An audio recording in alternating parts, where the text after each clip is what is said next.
നമസ്കാരം. ഇപ്പോൾ ഞാനുള്ളത് ട്രൈബ് എക്കോ എന്നൊരു ക്യാമ്പ് സൈറ്റിലാണ് ഉള്ളത്. ഹിമാലയത്തിലെ ഒരു നീർ വാട്ടർഫാൾസ് എന്നൊരു സ്ഥലമുണ്ട് തപോവനിൽ. അപ്പോൾ ആ നീർ വാട്ടർഫാൾസിൻ്റെ മുകളിൽ ട്രക്ക് ചെയ്തതിന് ശേഷം നമ്മൾ അതിൻ്റെ ടോപ്പ് വ്യൂവിലെത്തും. അപ്പോൾ അവിടെയാണ് ഞാനിപ്പോൾ ഉള്ളത്. അപ്പോൾ അവിടെ ഒരു ട്രൈബൽസിൻ്റെ ഒരു കോളനി ഉണ്ട്. ഇപ്പോൾ ഒരു ടൂറിസ്റ്റ് മാതിരി അവരുണ്ടാക്കി വെച്ചിട്ടുണ്ട്. സ്ഥലം വാങ്ങിച്ചിട്ട് ആ ട്രൈബൽ കോളനി സഹകരിച്ച് തന്നെ ആ സ്ഥലത്ത് ചെറിയൊരു ടൂറിസ്റ്റ് മാതിരി, ഇതൊരു വലിയ ഹോട്ടലും അങ്ങനത്തെ ഇതൊന്നല്ല, ഒരു കുറച്ച് ചെറുപ്പക്കാരുടെ അല്ലെങ്കിൽ കുറച്ച് ട്രാവലേഴ്സിൻ്റെ ഒരു കൂട്ടായ്മ. അവർക്ക് ഇവിടെ വന്ന് നിൽക്കാനും ഈ ഒരു വൈബ് ആസ്വദിക്കാൻ വേണ്ടി ഉണ്ടാക്കിയ ഒരു കൂട്ടായ്മയാണ്. അപ്പോൾ ഞാൻ പറഞ്ഞു വന്നത്, ഇതൊരു നീർ വാട്ടർഫാൾസിൻ്റെ മുകളിലത്തെ ഒരു ക്യാമ്പിംഗ് സൈറ്റാണ്. നീർ വാട്ടർഫാൾസ് തപോവനിലാണ് സ്ഥിതി ചെയ്യുന്നത്. ഋഷികേഷിൽ നിന്ന് 10-20 കിലോമീറ്റർ അപ്പുറം ഹിമാലയത്തിലോട്ട് പോകണം. ചാർധാമൊക്കെ പോകുന്ന വഴിക്ക് തന്നെയാണ് ഇത് സ്ഥിതി ചെയ്യുന്നത്. പക്ഷേ നോർമലി ആളുകൾ ഇവിടുത്തെ വെള്ളച്ചാട്ടം ഇതിൻ്റെ താഴത്തെ വ്യൂ പോയിൻ്റ് കണ്ടിട്ടാണ് അങ്ങ് മടങ്ങി പോവാറ്. അതിൻ്റെ മുകളിൽ ഇത്രയും ഗംഭീരം അടിപൊളി വൈബുള്ള ഒരു ക്യാമ്പ് സ്റ്റേ ഉണ്ട് എന്നുള്ളത് ആർക്കും അറിയില്ല. വളരെ കുറച്ച് പേർക്കേ അറിയൂ. അപ്പോൾ അത് നമുക്ക് ഓൺലൈനൊന്നും ബുക്ക് ചെയ്യാൻ പറ്റില്ല. അവിടുത്തെ ആൾക്കാരുടെ കോൺടാക്ട്സ് വിളിച്ചിട്ടാണ് നമ്മൾ ബുക്ക് ചെയ്യാറ്. നിങ്ങൾ നീർ വാട്ടർഫാൾസ് അടിച്ചാൽ തന്നെ നിങ്ങൾക്ക് ഇഷ്ടംപോലെ ഇത് കിട്ടും, നമ്പേഴ്സൊക്കെ കിട്ടും. എന്നാലും ഞാൻ ഡിസ്ക്രിപ്ഷനിൽ നമ്പർ കൊടുക്കാം. അപ്പോൾ ഈ ഒരു ക്യാമ്പ് സൈറ്റിൻ്റെ പ്രത്യേകത എന്ന് പറയുന്നത് നാച്ചുറൽ വൈബ്സ് തന്നെയാണ്. കംപ്ലീറ്റ് കോടമഞ്ഞും ഒക്കെ. അപ്പോൾ താഴെയാണ് ഈ തപോവൻ എന്ന സ്ഥലം തന്നെ ചെയ്യുന്നത്. അപ്പോൾ അവിടുന്ന് 10 കിലോമീറ്റർ മുകളിലായിട്ടാണ് ഈ സ്ഥലം സ്ഥിതി ചെയ്യുന്നത്. അപ്പോൾ അതിൻ്റേതായ കോടമഞ്ഞും മഴയും അതിൻ്റെ ഒരു നാച്ചുറലായിട്ടുള്ള എക്സ്പീരിയൻസ് തന്നെ ഡിഫറെൻ്റാണ്. അത് നിങ്ങളിവിടെ വന്നാലേ നിങ്ങൾക്ക് മനസ്സിലാവുള്ളൂ. ഒരു ദിവസം എന്തായാലും സ്റ്റേ ചെയ്യണം, അടിപൊളിയാണ്.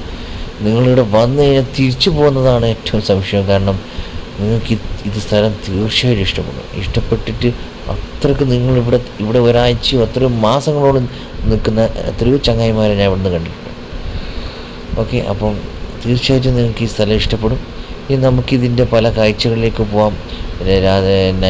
ഇതിൻ്റെ ഈ കാഴ്ചകൾക്ക് പോകുന്നതിന് മുമ്പ് ഇവിടെ ഉള്ള ഫെസിലിറ്റീസൊക്കെ വളരെ കുറവായിരിക്കും. കാരണം ഞാൻ പറഞ്ഞ ഒരു കൂട്ടായ്മയാണ്. ഇതൊരു നാച്ചുറലായിട്ട് സ്റ്റേ ചെയ്യാൻ വേണ്ടി കുറേ ആൾക്കാർ വരുന്നത്. അവർക്ക് ഇഷ്ടപ്പെടുന്ന ഒരു സ്ഥലമാണ്. അത് വലിയ സൗകര്യങ്ങളൊന്നും പ്രതീക്ഷിക്കരുത്. അല്ല ഒരു ഒത്തിരി പേര് വന്ന് ഇവിടെ നിൽക്കുക, ഈ കാട് ആസ്വദിക്കുക. അപ്പം അങ്ങനെയൊക്കെ ചെയ്യുന്നവർക്കാണ് ഈ സ്ഥലം. അപ്പോൾ എന്നാലും ഇവിടുത്തെ ബേസിക് ഫെസിലിറ്റീസൊക്കെ ഇവിടെയുണ്ട്. പറഞ്ഞ ഫുഡ് അവർ ആക്കിത്തരും. അതൊന്ന് ഞാൻ ഇവിടുത്തെ ഫുഡ് കഴിച്ചത് ചോറൊക്കെയാണ്. അപ്പോൾ നോർത്ത് ഈസ്റ്റേൺ സൈഡിലെ അതായത് ഞാൻ പറഞ്ഞല്ലോ, ഈ ഒരു സ്റ്റേ എന്ന് പറയുന്നത് ഒരു ട്രൈബൽ സ്റ്റേ ആണ്. അപ്പോൾ ട്രൈബലിൻ്റെ സ്കൂളും ഒക്കെ ഇതിൻ്റെ മുകളിലുണ്ട്. ഓക്കെ, അപ്പോൾ അത് കൂടാതെ ഈ ഒരു ചെറിയൊരു സെറ്റപ്പ് ഇവർ പ്രൈവറ്റായിട്ട് വാങ്ങിച്ചതാണ്. അപ്പോൾ ട്രൈബലിൻ്റെ ആൾക്കാർ അവിടെ വന്നിട്ട് നമുക്ക് ഫുഡൊക്കെ തരും. എന്നാലും അടിപൊളിയാണ് അത് ഇവിടുത്തെ വെച്ചാൽ അതിന് ഒരുപാട് പേരെ നമുക്ക് പരിചയപ്പെടാനും ഫ്രണ്ട്സാക്കാനും പറ്റും. ഒത്തിരി പേരെ ഞാനിവിടെ കണ്ടിട്ടുണ്ട്. അപ്പം ഞാനിതിൽ കയറുന്നതിന് മുമ്പ് ഒരു പ്രശ്നം ഉണ്ടായിരുന്നു വെച്ചാൽ നല്ലോണം മഴ പെയ്യുന്നുണ്ടായിരുന്നു. അപ്പോൾ വെള്ളച്ചാട്ടം ഭയങ്കര കുത്തി ഒലിക്കുന്ന വെള്ളച്ചാട്ടം. അപ്പോൾ ആ വെള്ളച്ചാട്ടത്തിൽ എങ്ങനെ ഞങ്ങൾക്ക് മുകളിൽ കയറും, അത് ഭയങ്കര തലവേദനയാണ്. അപ്പോൾ ആ ഒരു തലവേദന ഞങ്ങൾ വിചാരിച്ചു നിർത്തിപ്പോകാൻ വേണ്ട, കാരണം വെച്ചാൽ ഭയങ്കര റിസ്ക്കാണ്. കാരണം ഈ വലിയൊരു വെള്ളച്ചാട്ടമാണ് നീർ വാട്ടർഫാൾസ്. നിങ്ങൾ ഗൂഗിൾ സെർച്ച് ചെയ്ത് നിങ്ങൾക്ക് മനസ്സിലാവും, അല്ലെങ്കിൽ യൂട്യൂബിൽ നിങ്ങൾ സെർച്ച് ചെയ്ത് അത്രയും ഗംഭീരം ഭയങ്കരമായ. കാരണം ഹിമാലയത്തിലെ തുടക്കത്തിലുള്ള ഒരു വെള്ളച്ചാട്ടമായത്. അതായത് ചാർധാമൊക്കെ പോകില്ലേ നമ്മൾ, ഋഷികേഷ് കഴിഞ്ഞാണ് അത്രയും ഭയങ്കരമായ വെള്ളച്ചാട്ടം. ആ വെള്ളച്ചാട്ടത്തിൻ്റെ മുകളിലൂടെ കുത്തിയൊലിക്കുന്ന വെള്ളത്തിലൂടെ മുകളിലൂടെ എത്താൻ ഭയങ്കര. അപ്പോൾ അതിലൊക്കെ ചെന്നിട്ടെത്തിയ സ്ഥലമാണ്. എന്തായാലും എനിക്ക് ഭയങ്കര ഇഷ്ടപ്പെട്ടു. ഞാൻ തീർച്ചയായിട്ടും ഇത് റെക്കമെൻഡ് ചെയ്യും. ഇനി നമുക്കതിൻ്റെ പല ഇവനിൻ്റെ വൈകുന്നേരത്തെ കാഴ്ചയും രാത്രിത്തെ കാഴ്ചയൊക്കെ കാണാം. അപ്പോൾ തീർച്ചയായിട്ടും നിങ്ങൾ ഒരു ലൈഫിൽ ഒരു തവണ ഇത് എക്സ്പീരിയൻസ് ചെയ്യണം. Tribe echo Himalayas.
रहने दो, छोड़ दो, इतना काफ़ी है। अच्छा है, आ रहा है ना 3D। हाँ 3D में आ रहा है।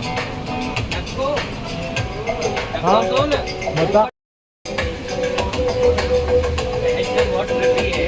अरे पहाड़ के ऊपर देखना है ब्रो, गांड फाड़ू रहता है। रात में अगर रहे तो लगाता हूँ।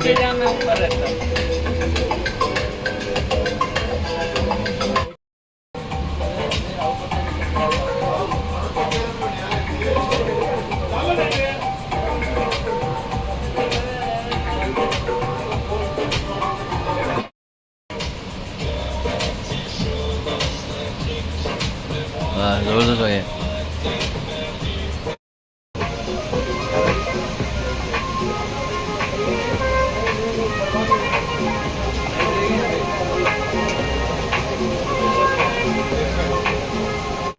എല്ലാവർക്കും നമസ്കാരം.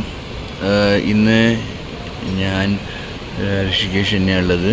ഇത് കാലത്ത് ഉറങ്ങിയിട്ട് അപ്പോൾ നമ്മളെ പരിപാടിയുടെ രാവിലെ ആയിരിക്കുകയാണ്.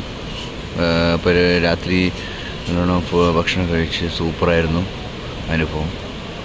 ഇന്ന് രാവിലത്തെ കാഴ്ചയാണിത്. കോട കാണുമ്പോൾ കംപ്ലീറ്റ് നിറഞ്ഞിരിക്കുകയാണ്. അടിപൊളിയാണല്ലേ. കംപ്ലീറ്റ് മഴയായതുകൊണ്ടാണ് കൂടുതൽ എക്സ്പ്ലോർ ചെയ്യാൻ പറ്റാത്തത്. അല്ലെങ്കിൽ ഇപ്പം നല്ല മഴയും പെയ്ത് തുടങ്ങിയിട്ടുണ്ട്. ഇനി തിരിച്ചിറക്കം തന്നെയാണ്. കാരണം ഇനി കൂടുതൽ നിൽക്കണം എന്നൊക്കെ ഉണ്ടായിരുന്നു. പക്ഷെ കൂടുതൽ പരിപാടികളിൽ ഇല്ലാത്ത കാരണം വേറെ ക്യാമ്പ് ഫയറും മറ്റൊന്നും സംഘടിപ്പിക്കാനുള്ള അവസ്ഥയില്ലല്ലോ. അപ്പോൾ അത് കാരണം നമ്മൾ ഈ പരിപാടി പോവാണ്. തിരിച്ചിറങ്ങുന്ന ഒരു ട്രക്കിംഗ് കൂടിയുണ്ട്. അത് അടിപൊളിയായിരിക്കും.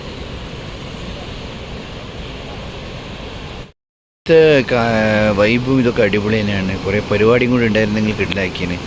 പിന്നെ മഴ ഇച്ചിരി കുറഞ്ഞ സമയത്തും വരണം. ഇത്രയധികം മഴയുള്ള സമയത്തൊന്നും വരരുത്.